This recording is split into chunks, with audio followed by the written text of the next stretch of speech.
नवी मुंबईमधून नवी मुंबईच्या आंतरराष्ट्रीय विमानतळावरून आज पहिल्या व्यावसायिक विमानाचं लँडिंग होणार आहे। दुपारी 12 वाजता या व्यावसायिक विमानाचं लँडिंग होईल अशी माहिती मिळते। नवी मुंबई आंतरराष्ट्रीय विमानतळावरील जवळपास सर्व कामं सध्या पूर्ण झाली आहेत। रनवे, सिग्नल यंत्रणा ही सर्व महत्त्वाची कामं पूर्ण झालेली आहेत। विमानतळाच्या इमारतीचे काम देखील अंतिम टप्प्यात पोहोचलाय। 31 मार्च 2025 ही डेडलाईन चुकणार नसल्याची माहिती आहे। महिन्याभरापूर्वी खरं तर या लँडिंगचं टेस्ट यशस्वी झालेली होती। आता व्यावसायिक विमानाचं हे लँडिंग होणार आहे आणि यावेळी सिडको आणि नवी मुंबई आंतरराष्ट्रीय विमानतळ लिमिटेड कंपनीचे अधिकारी उपस्थित राहतील अशी माहिती समोर येते आहे। आणि या संदर्भात अधिकची माहिती जाणून घेऊयात। आमच्या प्रतिनिधी शिल्पा सध्या आपल्या सोबत आहेत। शिल्पा, आपण पाहू शकतो कधीपर्यंत नेमकं हे लँडिंग होऊ शकतं आणि काय सध्याची त्या ठिकाणी तयारी सुरू दिसते आहे?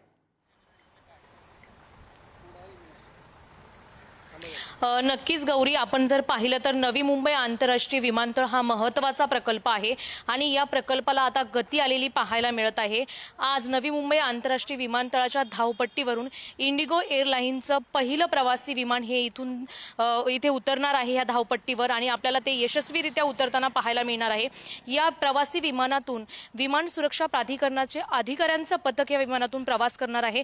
मुंबईतून नवी मुंबई विमानतळाच्या आंतरराष्ट्रीय विमानतळाच्या धावपट्टीवर विमानतळ उतरताना पाहायला मिळेल। आपण जर पाहिलं तर नवी मुंबई आंतरराष्ट्रीय विमानतळाच्या कामाला गती आलेली आहे।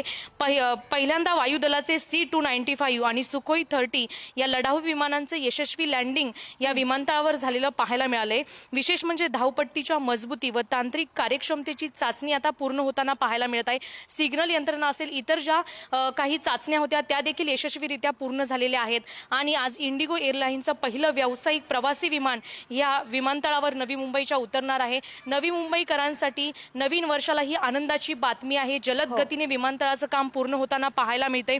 विशेष म्हणजे इतर जी काही कामं होती ती देखील अंतिम टप्प्यात आलेली पाहायला मिळत आहे आणि या विमानतळावरून 2025 मध्ये अनेक विमानं ही इथून झेप घेताना आपल्याला पाहायला मिळतील। नवी मुंबई विमानतळ हे आंतरराष्ट्रीय जे विमानतळ आहे ते येणाऱ्या काळामध्ये अनेक प्रवाशांसाठी जे उद्योगधंदे आहेत, इथला जो व्यवसाय आहे त्यासाठी उपयोगी ठरणार आहे।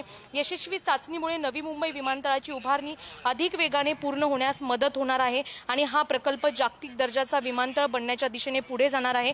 2025 मध्ये हे विमानतळ पूर्ण होईल आणि व्यावसायिक उड्डाणे इथून सुरू होतील असं देखील सांगण्यात आलेलं आहे आणि त्याच अनुषंगाने ही कामं पूर्ण होताना पाहायला मिळत आहे। आज दुपारी 12 वाजता इंडिगो एअरलाइन्सचं प्रवासी विमान इथे उतरणार आहे आणि यशस्वीरित्या उतरणार असल्याचं आपल्याला पाहायला मिळेल।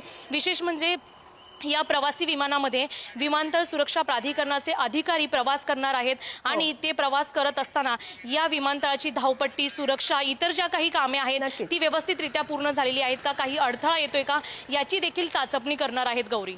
हो, नक्की शिल्पा, या घडामोडींवर असंच लक्ष ठेवून राहा। तुर्तास धन्यवाद दिलेल्या सविस्तर माहितीसाठी।